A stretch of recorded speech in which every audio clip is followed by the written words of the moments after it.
Aí pessoal, olha que legal. Eu vou botar na página About e vocês vão ver a tentativa de fazer mágica que eu tô tentando. Mas já tá andando, ó. Ele começa com trocar as strings sem mudar, sem simplesmente mudar a string, né? Ele vai substituindo caractere por caractere.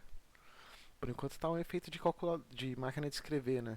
Você vai escrevendo, mas eu vou fazer de forma aleatória depois. Agora, né? Agora eu vou começar a fazer de forma aleatória. Por enquanto tá assim, né? E aí você, por exemplo, você clica num link, por exemplo, eu clico aqui em Svelte Kit, em vez de eu mudar de página, eu mudo as strings da página, entendeu? Como tá aqui assim, essa modificação. Deixa eu mudar de novo. Olha que maneiro, cara. Meu, deu um trabalho de fazer isso. Virei a madrugada.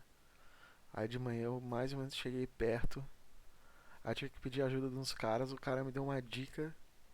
E aí eu consegui fazer. Legal, né? Valeu.